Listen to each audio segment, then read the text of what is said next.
Olá, boa noite, meus amigos, minhas amigas do Reflexões Psiquiátricas. Nós vamos hoje falar sobre um tema da psiquiatria, da psicologia, que me foi muito solicitado, que é personalidade. O que é personalidade, o que são transtornos da personalidade, né? E eu agradeço a vocês o interesse. Eu tenho dezenas de perguntas aqui e eu vou tentar respondê-las no limite do tempo e do meu conhecimento. Oi, Fê, eu tô assim, ó. Bom, para relaxar, eu tô aqui com o Negronezinho aqui. E eu vou botar uma música, duas, que tem a ver com personalidade. Eu acho que uma é autoexplicável. Vamos ver aqui. Vamos ver se dá para entender. Tá bom o som? Por favor. Tá tudo bem o som? Que eu sempre acabo prejudicado pelo som. Ah, é, minha coleção. Tá bom o som, pessoal? Estão me ouvindo? Por favor, pelo amor...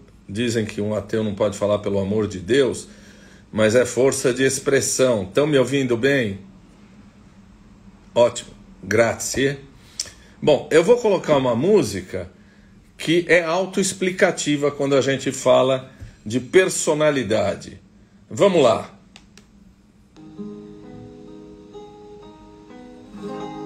Eu nasci assim, eu cresci assim, e sou mesmo assim, você sempre assim. Gabriela, sempre Gabriela.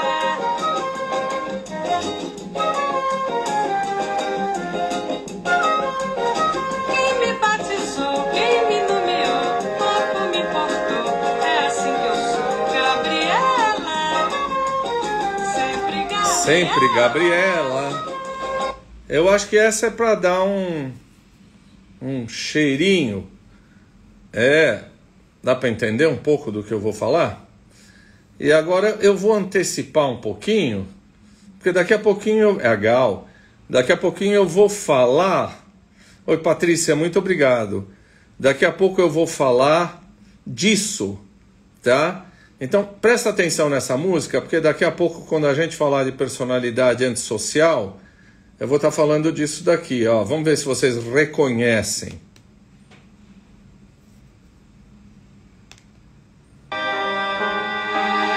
Dá pra ouvir?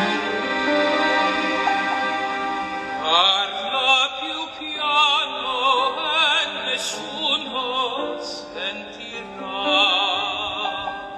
Io nostro amore viviamo, io e te. Bonito, hein? Nessuno sa la verità. O cielo che ci guarda da lassù.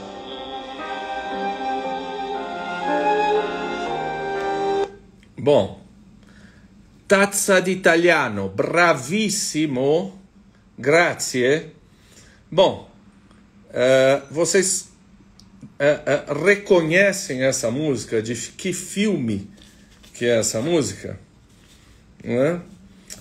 Poderoso Chefão. A gente vai falar de Poderoso Chefão daqui a pouco. Olha, eu vou pedir a gentileza,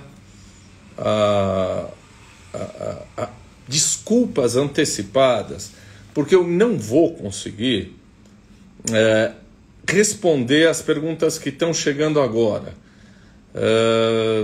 Alguém vai me ajudar e vai anotar as perguntas e ao final, se sobrar tempo, eu respondo. Senão eu prometo que a gente vai fazer uma outra live disso, né? Eu tentei organizar um pouco, porque são dezenas de perguntas. A primeira, vamos começar assim. Se alguém não entender, aí sim escreve, cara, não entendi nada. Tá? É possível, né, Fê?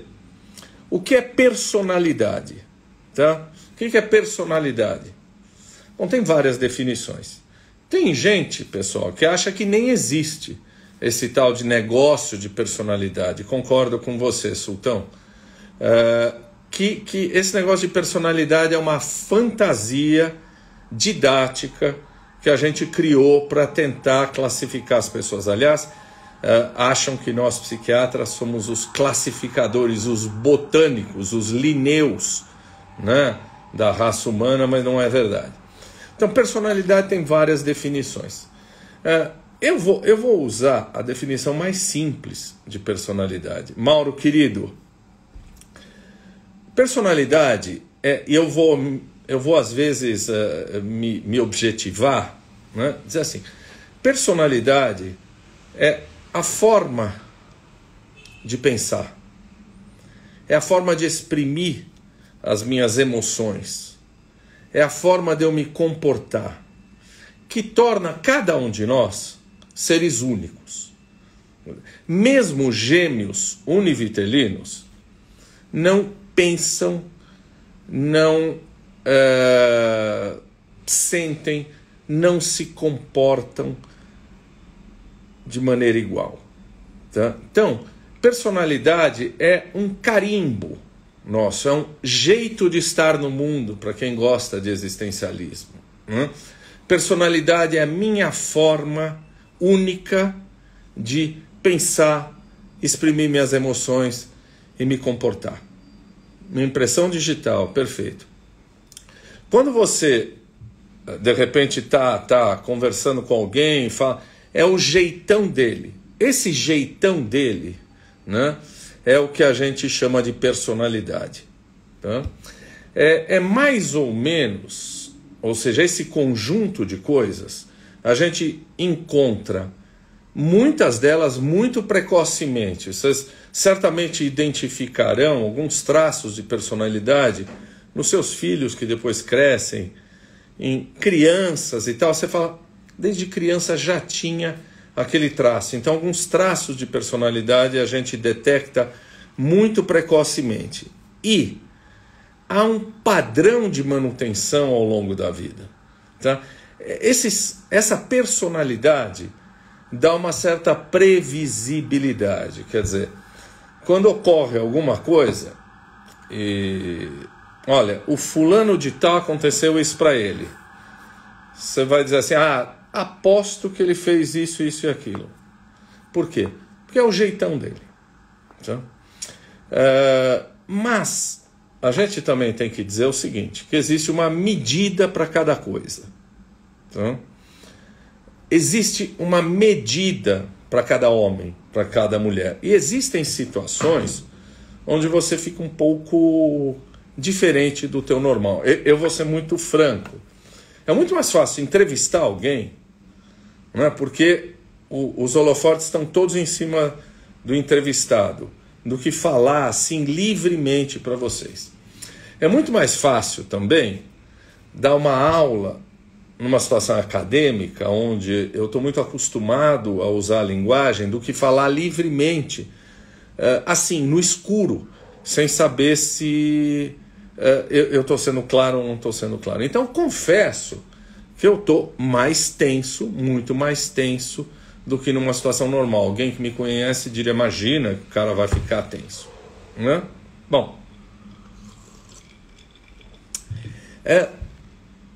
tem alguns conceitos básicos que o Franco, a Carol Rocha me perguntaram e que dá para a gente continuar. Eles perguntaram assim, o que é... Obrigado, Bruno. Esse reforço me deixa... Márcia, obrigado. O que é personalidade, o que é temperamento, o que é caráter? Né? Bom, temperamento é algo que didaticamente a gente diz que é herdado. São características que a gente nasce, que a gente tem herdadas ou inatas, a gente nasce com aquilo. São as características afetivas, de impulsividade. Então, crianças, desde cedo, você vai notar que existem crianças que são mais impulsivas, crianças que são mais retraídas, crianças são bem-humoradas, crianças são mais irritadas, crianças que exploram, têm busca de novidade muito rapidamente. Quer dizer, temperamento seria as nossas características afetivas e da impulsividade. Verena, eu vou responder uma pergunta que você me fez daqui a pouquinho. Ou seja, é uma criança mais extrovertida, mais introvertida, mais impulsiva, menos impulsiva. E o que é o caráter? Então, eu estou dizendo que didaticamente a gente divide a personalidade em temperamento e caráter. Caráter é o nome que era dado à máscara no teatro grego dos personagens. Tá? Então, é interessante a gente entender que o temperamento é como a gente nasce, e o caráter é a máscara que é colocada no teatro grego sobre o personagem e que dá colorido ao personagem. A gente usa caráter de uma maneira moral, é diferente do que eu estou falando, mas tem uma aproximação. Então, se temperamento é como eu nasci, traços emocionais que eu nasci, o caráter são os meus valores, são os meus preceitos éticos, são os meus preceitos morais, são o que eu faço de como eu tenho algumas características inatas, né? Então, por exemplo, eu sou extremamente impulsivo, sou mesmo. Impulsivo, briguento, etc. ¿No? Para os espanhóis, el carácter é a personalidade. Todavía aqui é um pouco diverso. ¿No? Então, o que o caráter faz? Eu aprendo que se eu for impulsivo, explosivo, etc., vou apanhar. Os amiguinhos, o mais fortinho vai bater em mim, etc. O que o caráter faz? O caráter molda o meu temperamento. Então, o caráter dá uma coartada em algumas coisas. Então, são os meus valores éticos e os meus valores morais. Quando Aristóteles fala de virtudes, vamos nos referir à antiga Grécia, a questão filosófica, quando ele fala de coragem, quando ele fala de fidelidade, ele está falando do caráter. E aí ele diz claramente, a gente tem que treinar isso. O caráter, ou essas virtudes que Aristóteles fala, são como um músculo que precisa ser o tempo todo treinado para que a gente adquira esses valores. Na linguagem comum, a gente usa mais ou menos isso, né? Por exemplo, você fala assim, esse cara é muito temperamental. Do que você está falando? Esse cara é explosivo. É um esforço diário, Bruno. Esse cara é muito explosivo. Ele é temperamental. Do que nós estamos falando? Da têmpera, né? Do temperamento, né? E quando você fala assim, que é um outro conceito, mas se aproxima, né? Quando eu falo, esse cara é mau caráter. Do que você está falando? Que ele é desonesto, que eu não posso confiar nele, que a base moral e ética desse camarada é duvidosa, né? Tem um cachorro aqui, mas deixa pra lá. Bom, tem gente que diz o seguinte, que não tem esse negócio de personalidade. Isso é uma criação, né? Isso. Mas, como eu lhe disse, existem... Você não consegue ouvir, Daniel? Daniele. Tá todo mundo ouvindo? É só a Daniele que não está ouvindo? Famoso caráter duvidoso. Daniele, me parece que as pessoas estão conseguindo ouvir. Tá? Eu estava dizendo que tem gente que acha que não existe personalidade, que existe algo que chama estado. E outras pessoas que dizem, peraí, cara, existe um negócio que são traços de personalidade. Traço, o que é um traço? Traço é algo que fica. Eu tenho um traço mais impulsivo. Eu tenho um traço mais inseguro. Ou seja, eu estou falando de algo que é razoavelmente imutável, que me caracteriza, ao passo que estado quer dizer o seguinte, dependendo da situação onde eu estou, Tati, oi, dependendo da situação onde eu estou, eu funciono diferente. Então, traço uma marca indelével minha, estado, neste momento, eu submetido a uma determinada situação, eu funciono daquela maneira, de maneira reativa, né? Alguns fazem algo que se chama erro de atribuição. Você está submetido a uma situação de estresse e você explode, ou você age de uma determinada maneira, e alguém diz assim, bom, esse cara é assim, essa é a personalidade dele. Na verdade, isso é um erro de atribuição, porque aquilo pode não ser um traço meu. Eu estou reagindo diante de um estado, diante de uma situação onde eu estou. Lá atrás, existia... Eu vou falar dos diferentes tipos de transtorno de personalidade. Acho que agora eu estou ficando mais relaxado, né? Um transtorno de personalidade que era chamado de passivo-agressivo. Passivo-agressivo, a melhor definição era daquele mordomo que o patrão, né, o mau burguês, chutava a cabeça dele, xingava, brigava, gritava, humilhava, e o mordomo ali, obviamente, não podendo perder o emprego, se submetia a essa situação degradante. Aí ele ia lá na cozinha trazer a sopa do patrão. O que ele fazia? Fazia xixi na sopa do patrão, né? Ou botava purgante na sopa do patrão. Essa é a personalidade dita passivo-agressiva, ou seja, eu aceito uma série de situações degradantes, só que eu me vingo na surdina.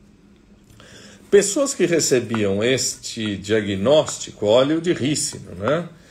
Pessoas que recebiam esse tipo de denominação, passivo-agressivo, se você pega e muda esse cara vai trabalhar numa ONG, esse cara vai trabalhar na universidade, esse cara vai trabalhar com uma outra coisa, com outro grupo, com outras pessoas, esse cara muda. Você não consegue encontrar nenhum traço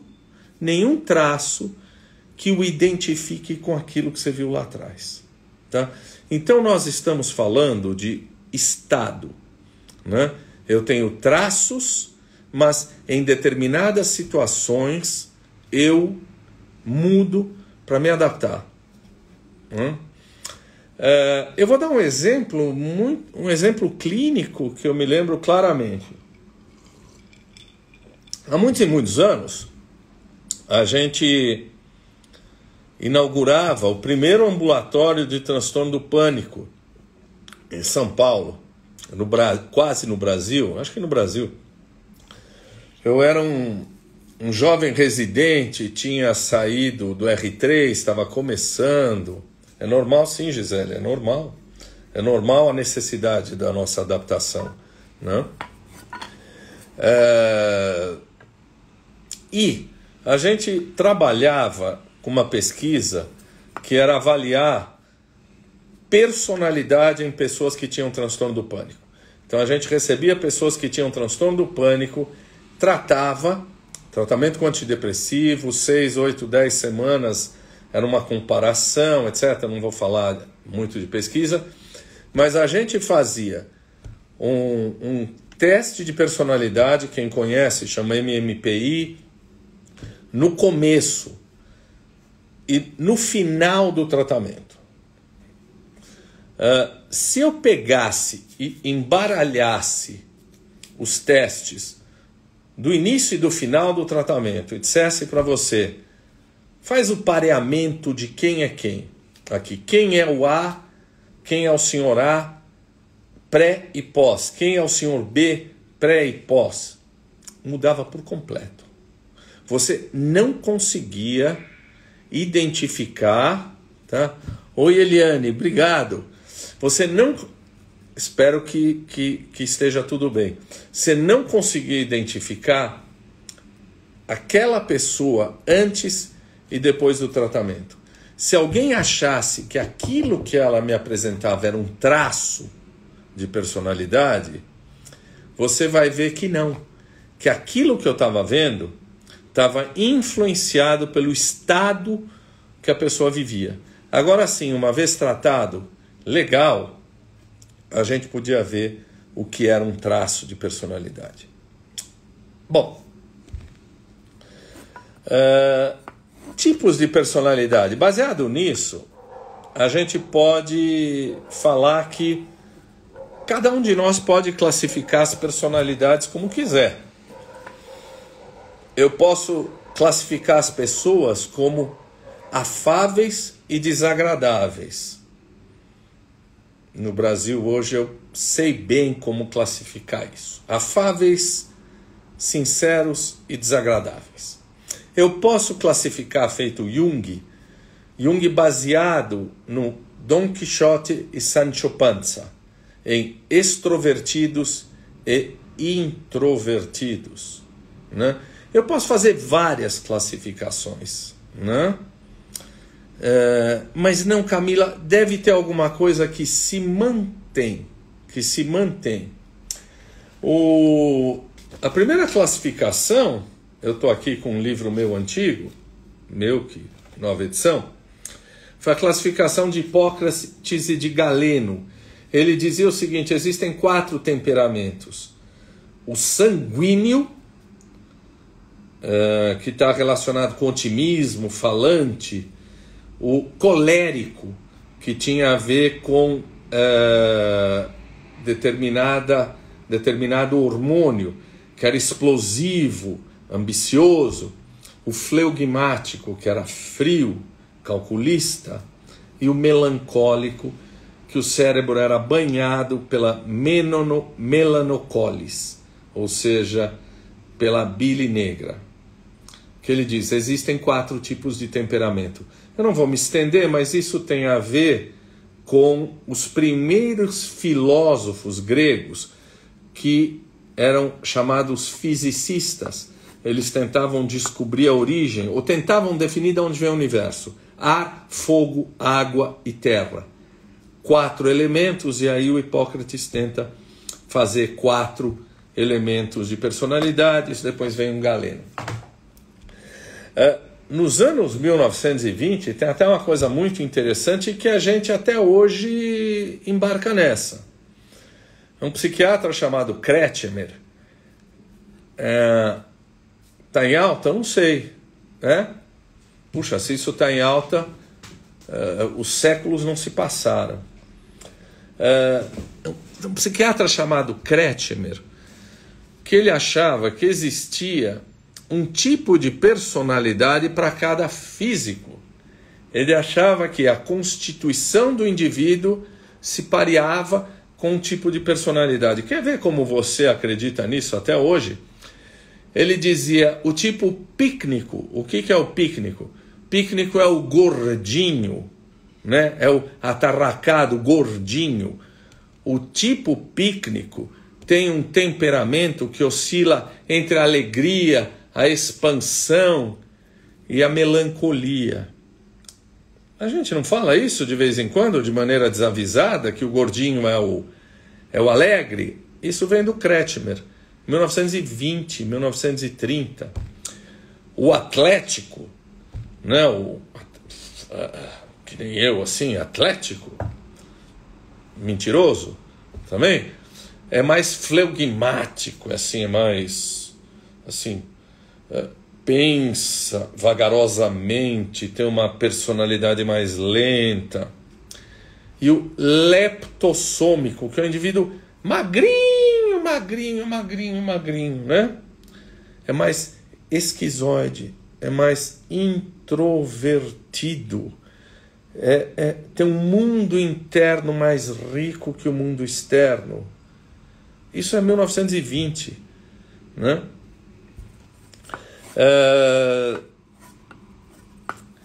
Malhado, mais ou menos. Tá igual tipo Lombrosiano. Eu vou falar de Lombroso, viu? Daqui a pouco, quando eu falar de psicopatas.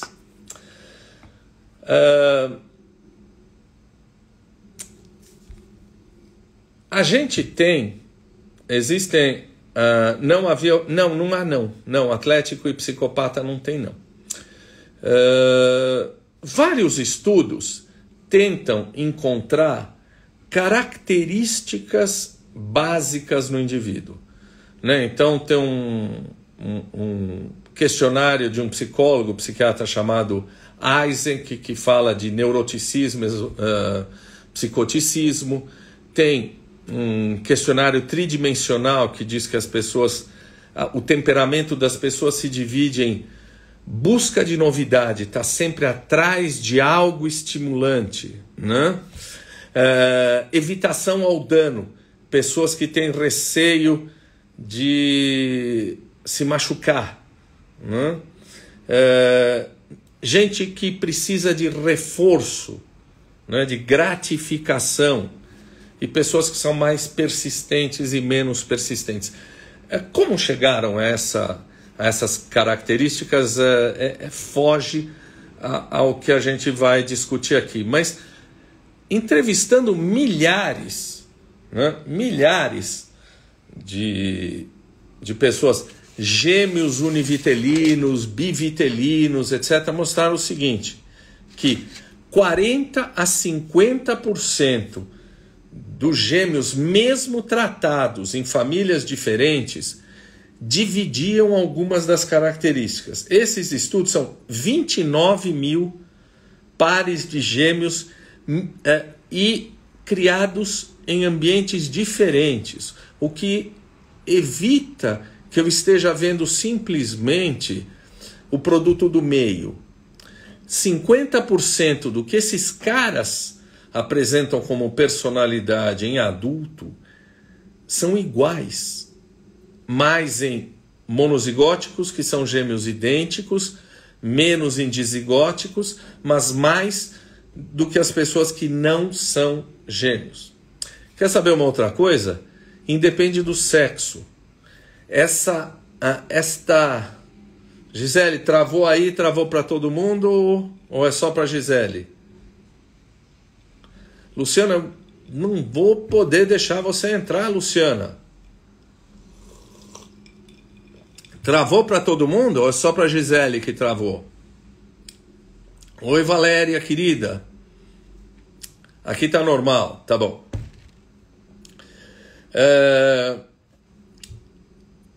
Homens e mulheres, tá? Esta semelhança independia de sexo. Homens gêmeos, homens e mulheres, tinham a mesma conformação de personalidade, tá? E tem uma coisa que a gente depois vai discutir, que é se a personalidade muda. Muda. Eu já antecipo a pergunta. À medida que o indivíduo vai envelhecendo, os fatores ambientais vão se tornando mais presentes e essas características genéticas vão se apagando. Existem estudos tentando localizar sequências de DNA onde os traços de personalidade estariam presentes. Vai cair tudo aqui, deixa eu segurar aqui. Onde os traços de personalidade estariam presentes. Quer dizer, tem gente estudando pedaços do DNA para dizer onde é que isso estaria presente.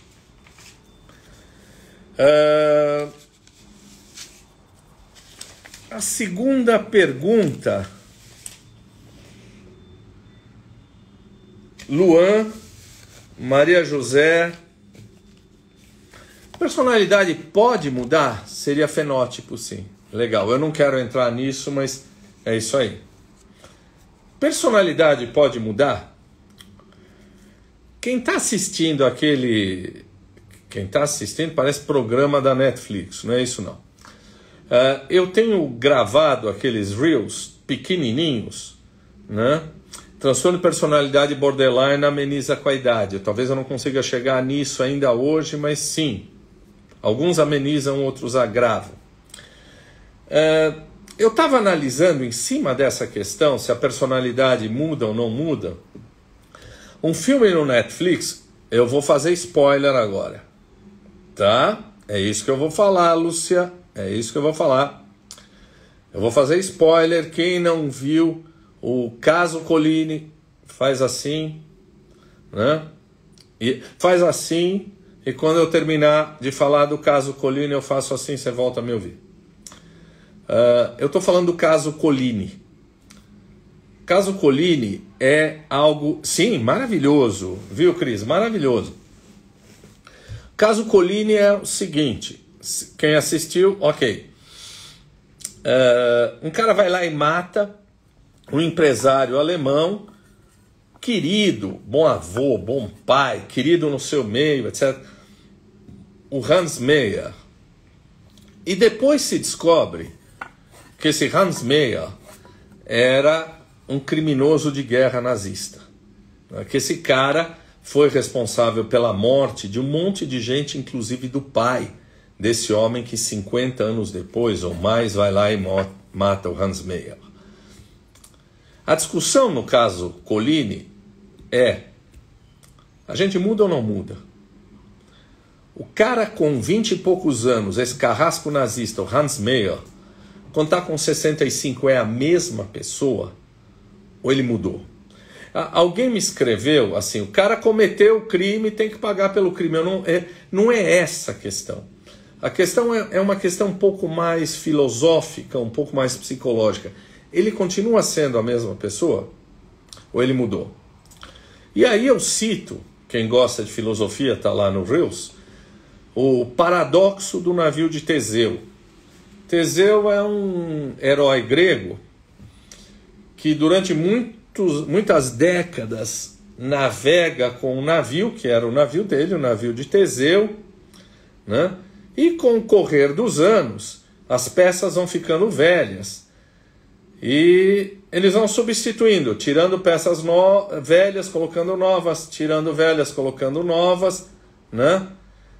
Até que, depois de alguns anos, o navio de Teseu original não existe mais. O navio de Teseu original foi totalmente substituído por peças novas, por amadeiramento novo, por tudo novo. E a pergunta do paradoxo é: aquele navio continua sendo o navio de Teseu ou não? A identidade continua sendo a mesma? Um filósofo inglês chamado Hume complica mais ainda a história. Ele diz assim: as peças velhas são jogadas ao mar e vê um cara ali e vai pegando as peças velhas e vai montando um outro navio. E depois de alguns anos você tem um navio de Teseu novo e todas as peças velhas foram jogadas para trás, montadas num novo navio que na verdade são com as peças velhas. Ele diz assim: e agora? Quem é o navio de Teseu? Este ou outro? Não cabe aqui a gente ficar discutindo porque a discussão é longa. Mas eu falo da questão filosófica onde, de um lado, eu vou ouvir Parmênides, que diz, uma das coisas mais complicadas da filosofia, quem não assistiu o Reels, eu estou fazendo um adornamento aqui, o ser é, o não ser não é. E o Heráclito, do outro lado, dizendo o seguinte: não nos banhamos duas vezes no mesmo rio, porque a gente muda e o rio muda. Ou seja, eu não tenho uma essência, eu tenho uma existência. Eu me faço no andar, eu me faço no viver. Um poeta espanhol chamado Antônio Machado tem um poema que ele fala: caminante no hay camino, se hace camino al andar.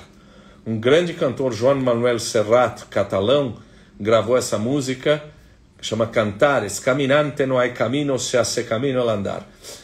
O que o Heráclito fala, não nos banhamos 2 vezes no mesmo rio, porque o rio mudou e eu mudei, é o que os existencialistas falam. Os existencialistas falam, não tem essência, só tem existência.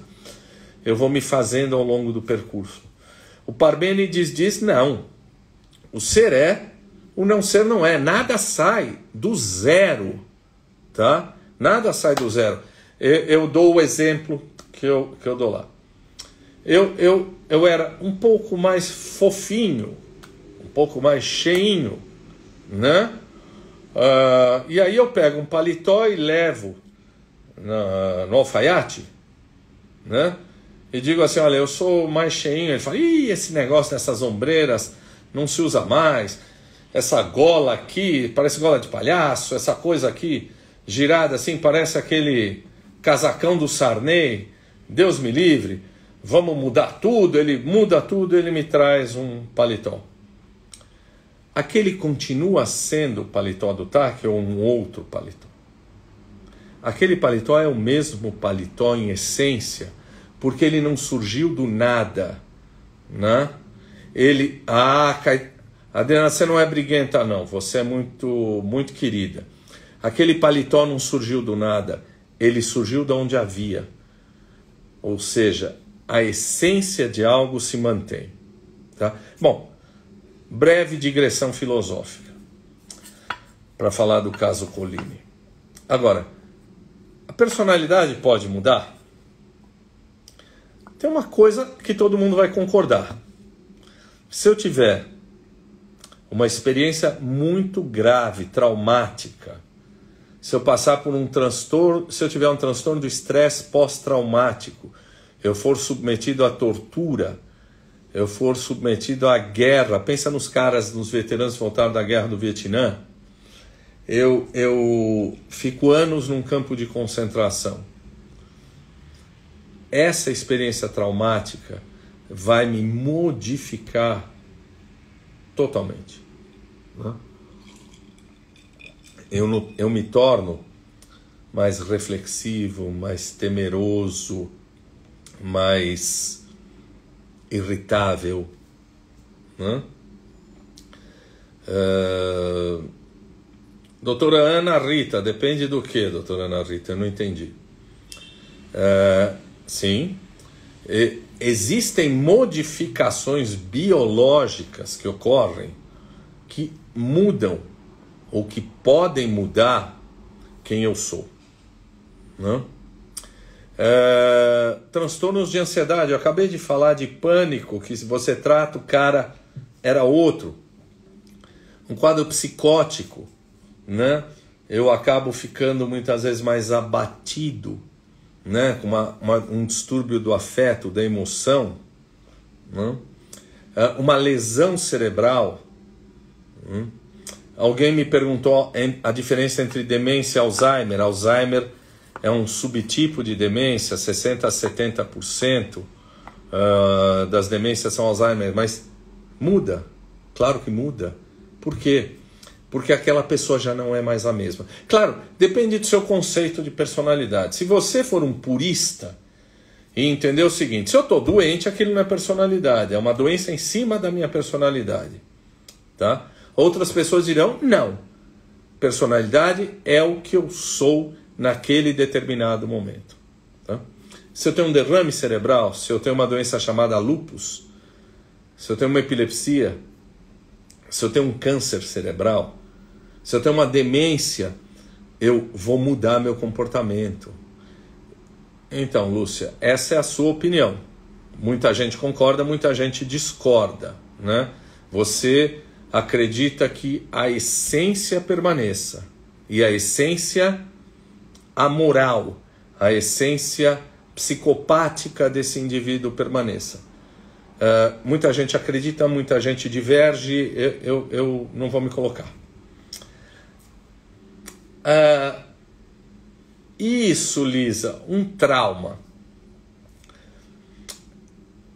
Vamos imaginar que algo muito sério muito revelador acontece na vida da gente. Quando eu dou aula, eu pergunto para os alunos assim: pessoal, o que é o caminho de Damasco?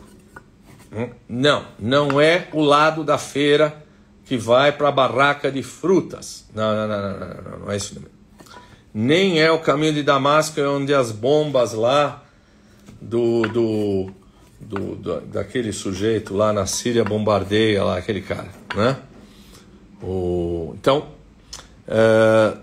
Então, Helena, mudou totalmente, não mudou? Essa situação traumática mudou totalmente a sua vida. Bom, deixando de brincadeira, caminho de Damasco é uma metáfora que a gente usa para dizer algo fenomenal. E isso, Silvia, absurdo, aconteceu sobre você e aquilo mudou. É raro isso acontecer, tá? O que eu estou falando aqui é muito raro. O que eu vou falar de mudanças, as mudanças são mais paulatinas, mais vagarosas. Caminho de Damasco é a metáfora do centurião romano, Saulo, que estava a caminho de Damasco com as tropas para perseguir cristãos, para matar cristãos. Aliás, ele é o único santo que matou um santo, que eu não vou lembrar o nome do santo agora, porque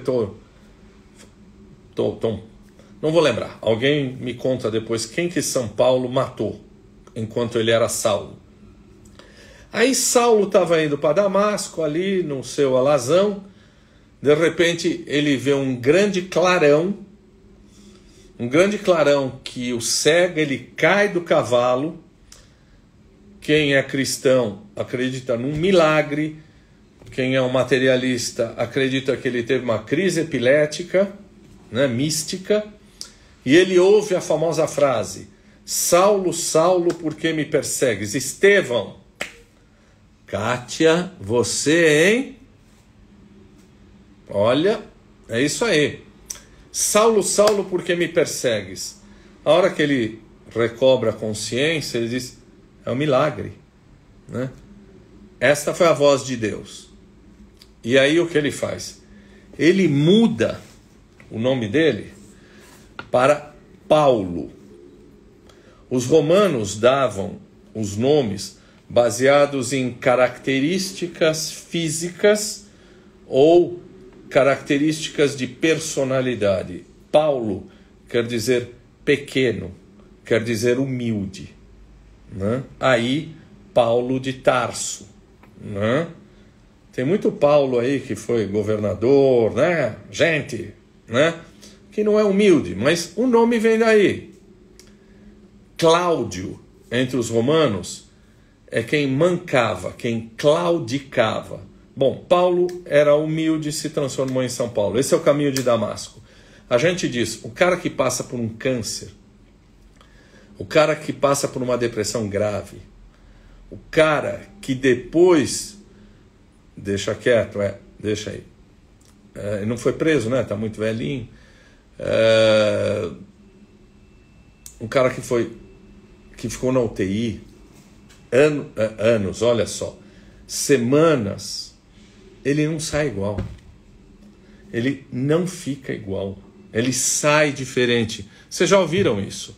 Eu passo a minimizar coisas,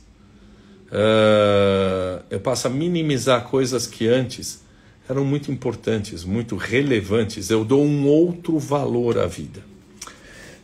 Não precisa ser apenas uma coisa ruim, né? Um evento importante, um evento legal na tua vida, um evento pode modificar o teu jeito. De repente, te acontece algo maravilhoso que você perdas importantes e perdas necessárias às vezes, não é, Silvio? Indivíduos, por exemplo, que são guindados a um cargo de chefia, a um topo de um país, e que de repente pela responsabilidade, nascimento de um filho, mudam, passam a entender que cabe a eles uma outra função. Quem está na universidade conhece professores que eram os mais cruéis. E quando o cara conquista um concurso de professor titular, ele se torna uma pessoa agradável, uma pessoa que junta as pessoas, que ele muda a liturgia do cargo. Paixões, claro. Um dia eu vou falar para vocês do banquete de Platão, né? E no banquete de Platão, o primeiro dos personagens, né? Vocês sabem que o banquete fala de amor, né? O primeiro dos personagens do banquete de Platão diz que o amor é tão sublime que nós tentamos ser para o outro aquilo que há de melhor na gente. A gente se transforma numa versão melhor da gente quando ama, para ser admirado. Tem gente que acha que isso é uma balela, quer dizer, eu estou fingindo para o outro, né? Não é?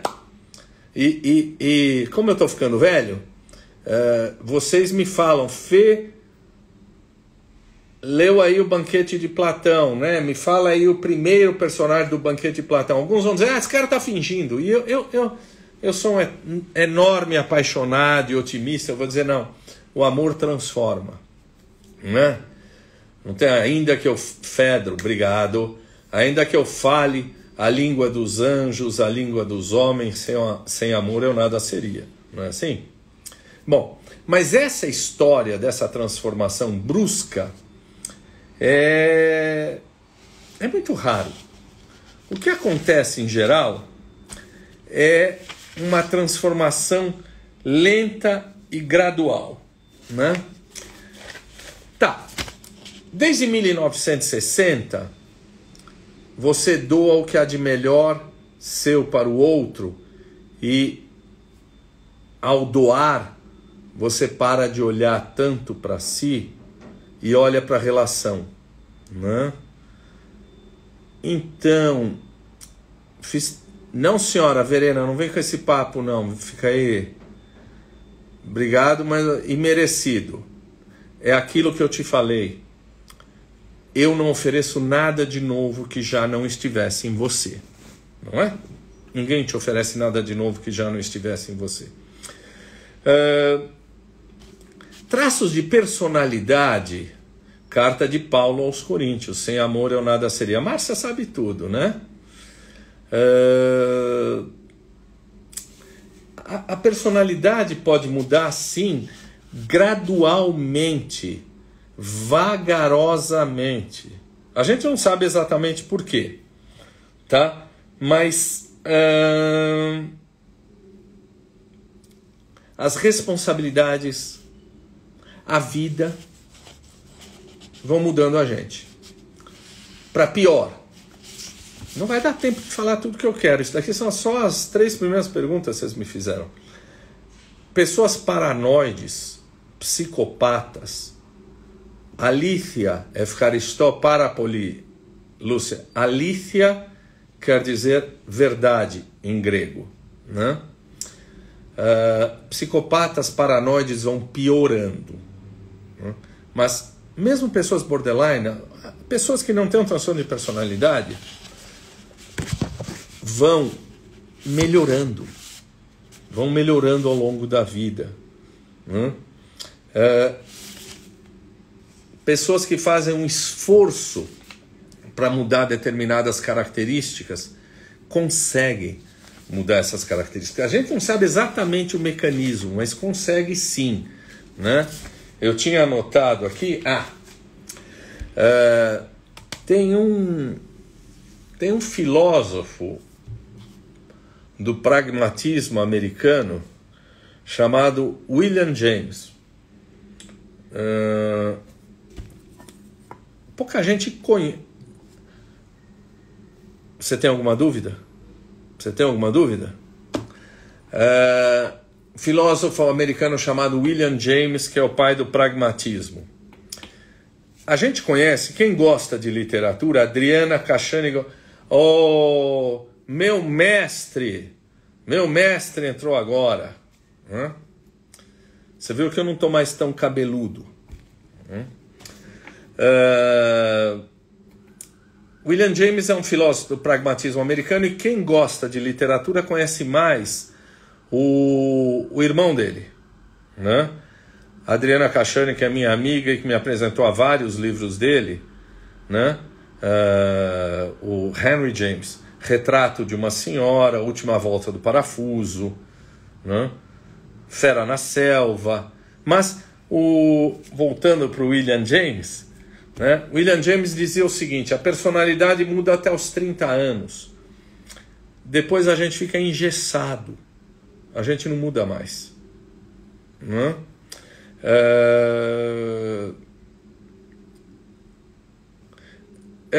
Nereida, eu vou responder para você. Né? Aristóteles disse que o homem é um animal político. O que quer dizer isso?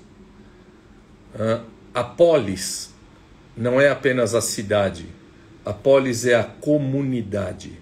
A polis é onde você vive. A polis é o espaço comum entre nós. Né? Não é possível, entre os gregos, a felicidade individual quando há a infelicidade coletiva. Tá? Para os gregos, a felicidade parte da necessidade de uma felicidade coletiva. Portanto, todos somos animais políticos, zoon político. Tá? Então, eu sempre me manifestarei dentro desta visão de homem. É impossível o homem ser uma ilha se houver infelicidade no mundo que o cerca, na sua polis, na grande polis. Né? Então, eu sempre me manifestarei de maneira política. Tá? Sair. Bom, mas vamos lá. William James dizia que aos 30 anos a personalidade fica engessada. Né? Anthropos politikon zoon, Efkaristopoli. Não é verdade. Existem estudos mostrando o seguinte, né? Que se você pega a gente aos 60 anos, aos 70 anos, as pessoas ainda vão mudando. Tem gente que tem preconceito que diz o seguinte, que depois de 50, 60, 70 anos, não vale a pena fazer terapia. Tolice.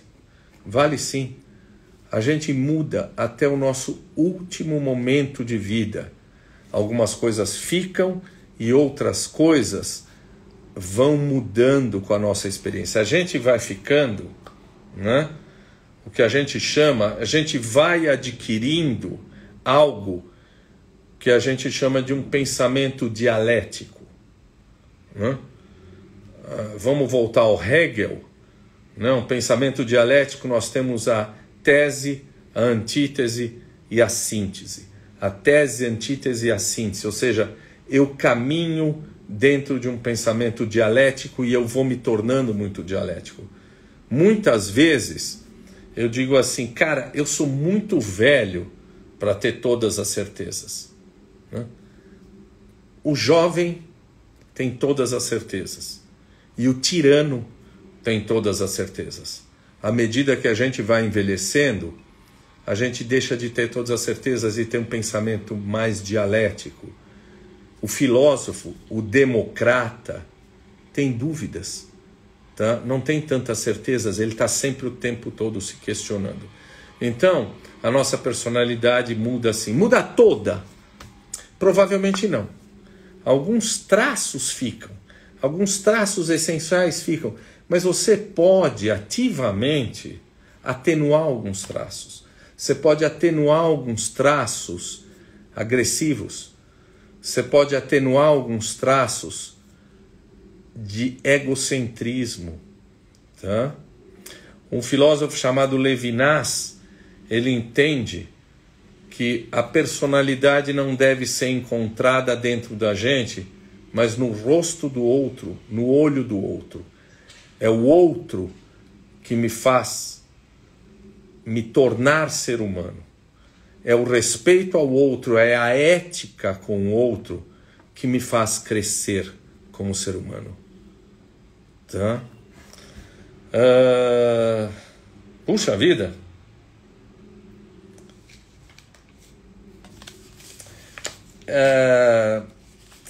Eu não queria entrar em transtorno de personalidade, então, porque a gente tem um monte de coisa para falar e eu vou deixar para outra live. Mas eu não posso deixar de responder para minha querida amiga Verena Kirchhoff. A Verena me faz uma pergunta que eu posso responder independentemente de falar de traço de personalidade, né, Verena? A Verena pergunta o seguinte: Verena, em que fase da vida nós devemos dar segurança e confiança para que os nossos filhos cresçam mais fortes? Né? Querida amiga soteropolitana, primeiro, como você viu, existem características genéticas muito importantes. Então, é impossível, eu garantir que qualquer coisa que eu faça, eu não posso garantir, tá? Que qualquer coisa que eu faça, eu moldarei o meu filho daquela maneira. Né? Gibran Khalil diz que os vossos filhos não são vossos filhos, são filhos do mundo que vem através de você. Né?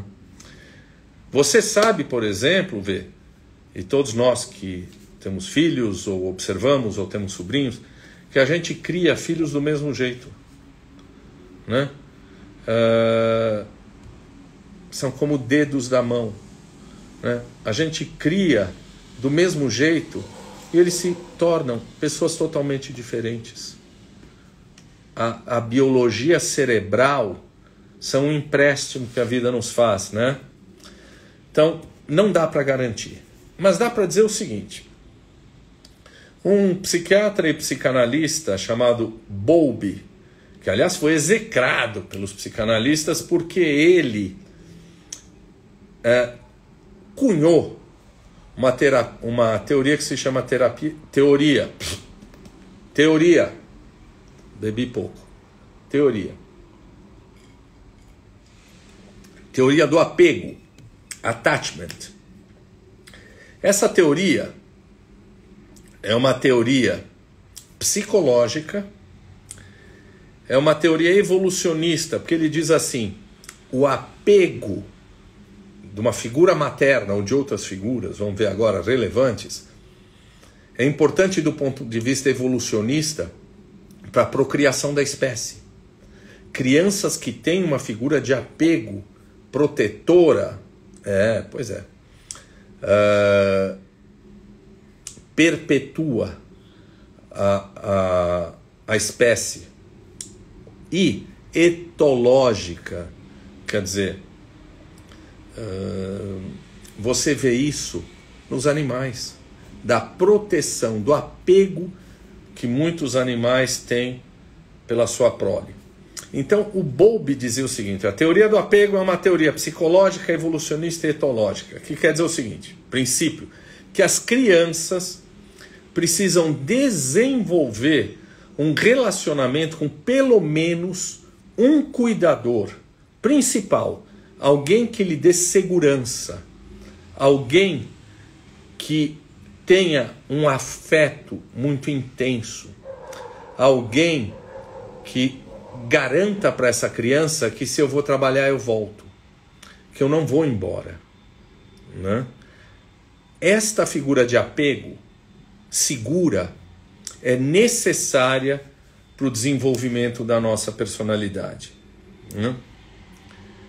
Eu ter, que pode ser a mãe, pode ser a babá, pode ser o pai, pode ser a tia, pode ser a avó, mas esta figura de apego faz com que eu aprenda que eu posso me relacionar de uma maneira segura com meus pais, com outras crianças, com amigos e futuramente com relações amorosas.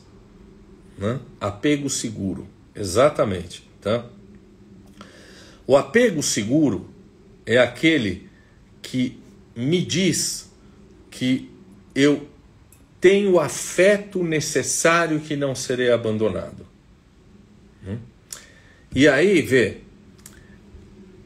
imagina-se que esta questão do apego seja mais relevante, não exclusivamente relevante, mas mais relevante entre os 6 meses e 2 anos, 2 anos e pouco. Não é? Veja, isto não é fórmula de bolo. Não é? Eu vi hoje uma pessoa que eu até pedi licença para dizer. Ele me dizia o seguinte: eu nasci num lar onde o meu pai era violento com a minha mãe, né? Eu vi desde tenra idade agressões físicas. Era um pai que metia medo e uma mãe que, amedrontada, não me dava afeto, não me dava calor físico. Né? Você vai dizer o seguinte: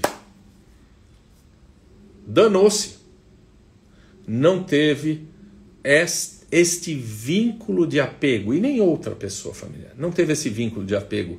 Ele teve uma relação familiar extremamente dolorosa e agressiva. E aí a gente coloca em marcha uma outra ideia, de que os filhos crescem por imitação, mas também crescem por oposição. E essa pessoa aos 60 anos diz assim: eu olhava para aquilo e dizia, não é essa família que eu quero. Eu quero uma outra relação, uma outra relação de casamento. Eu quero uma outra relação com filhos. E ele diz assim: eu beijo, abraço, choro ao lado dos meus filhos. Então, nós estamos falando de uma teoria que, Carla querida, que bom te ver aí.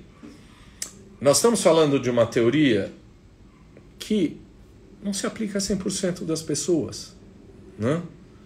E aí, alguém falou aí de apego seguro. Sim, se a gente tivesse mais tempo, mas daqui a pouquinho eu vou ter que encerrar, né? Então, eu vou falar, Maria Lúcia, vamos combinar o seguinte. Eu não vou entrar em transtorno de personalidade, eu não vou falar de psicopatas. Eu estava louco para falar de psicopatas, estava doido para falar de psicopata, mas não vai dar, né? Vou falar da próxima vez. Vamos fazer uma segunda, né? O retorno do psicopata, tá? Na segunda. Tem 3 jeitos de apego, né, que eu peguei para vocês. O apego seguro. A criança explora novidades. A criança vai para estranhos, está sempre olhando para a mãe. Se a mãe se afasta, ela fica um pouco ansiosa, mas logo que a mãe volta, retoma aquela segurança.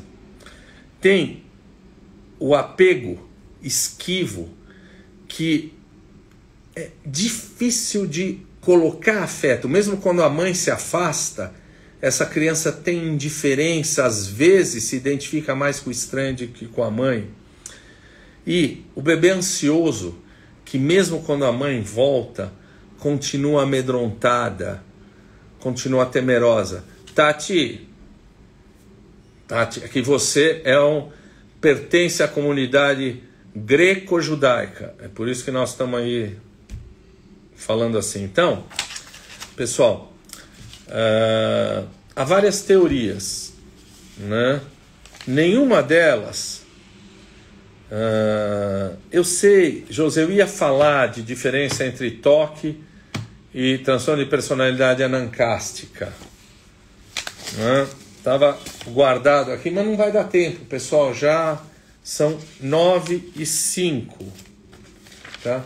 Então, eu prometo, olha, eu tinha coisas aqui para falar para vocês que me perguntaram sobre transtorno de personalidade psicopática, ganho secundário, o que é dependente, o que não é transtorno dependente, qual é a diferença de toque e transtorno obsessivo compulsivo.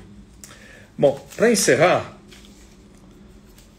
e vamos lá, vamos ver se alguém volta na próxima, eu já vou dar uma lição de casa para vocês. Se vocês quiserem assistir 2 filmes, vocês vão entender claramente qual é a diferença entre toque, transtorno obsessivo compulsivo e personalidade obsessiva compulsiva. Aqui, como eu gosto dos termos gregos, eu não falo personalidade obsessiva compulsiva para não confundir com a doença, né?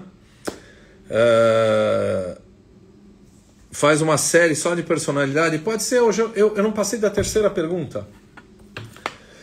Transtorno obsessivo compulsivo, assistam para ver o que é a doença. Melhor impossível, né? As Good As It Gets, com o... Com quem? Com o... Oh, meu Deus!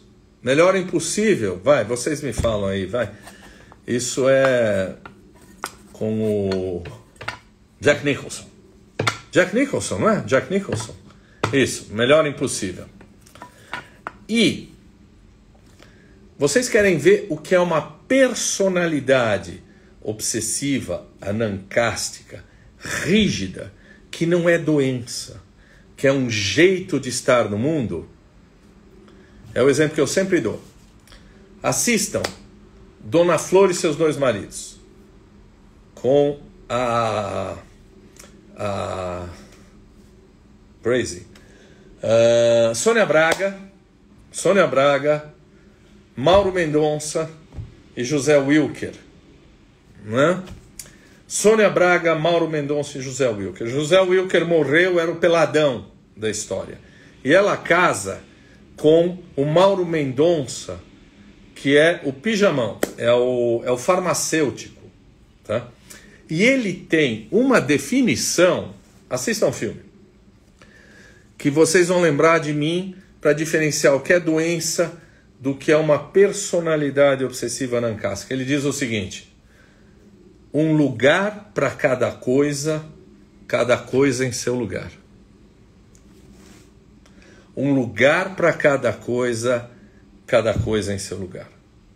Tá? Esta é a personalidade anancástica, a personalidade obsessiva.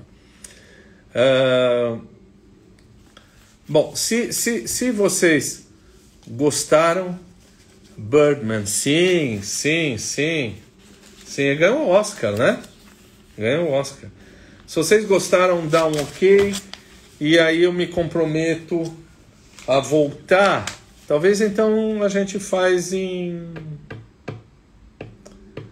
Quando? Aí em abril? Fim de março? Não sei, em abril. A gente começa então a falar de transtorno de personalidade psicopática. Tá? Eu tenho que ver o novo Batman. Birdman, obrigado. Então eu vou falar de antissocial, borderline, na semana que vem, Carla. Então, pessoal, muito obrigado. Olha, espero que não tenha sido cansativo para vocês. Eu fiquei cansado, claro, ansioso. Ah, isso! Michele, tem um filme espanhol, Toque, Toque, Toque, que é uma peça de teatro que passou aí, né? Toque, Toque, Toque, vale a pena ver o filme. Tá? O primeiro filme é Melhor Impossível, o segundo filme é Dona Flor e seus dois maridos. Tá? Pra gente diferenciar o que é toque do que é personalidade obsessivo-compulsiva. Tá? Pessoal, obrigado.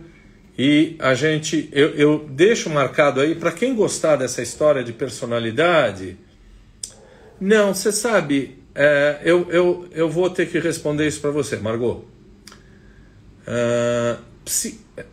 Psicopata é sempre a pessoa de quem a gente não gosta. Vai estar salva. Psicopata é sempre o nome que a gente dá para a pessoa que a gente não gosta. E eu nunca vi. Eu sou. Não quero nenhum lado nem outro. Acho que o Gustavo falou muito bem aí, né, no seu canal, História Cabeluda. Eu postei aí. É muito fácil chamar o outro de psicopata, né? Porque eu não gosto do cara, tá? Mas existem nuances, e aí, desculpe, eu vou estar falando de política de novo, alguém ficou bravo comigo? Vamos entender que não tem bonzinho nessa história, né? Vamos entender que tem um país que invade o outro, mas que ao mesmo tempo o outro queria colocar ogivas nucleares na borda da fronteira, virado para Moscou. Não tem bonzinho nessa história, tá? Então, se um é psicopata, o outro pode ser psicopata também, tá? Então, é difícil você chamar um cara de psicopata simplesmente porque você não gosta dele. Tem um que a gente sabe que é. Esse é indubitável, tá? Bom, vou terminar a live para tomar bronca agora, tá? Pessoal, beijo, muito obrigado, espero que vocês tenham gostado e a gente então volta, tá bom, até o final de março para falar de personalidade psicopática, tá bom? Tchau, boa noite.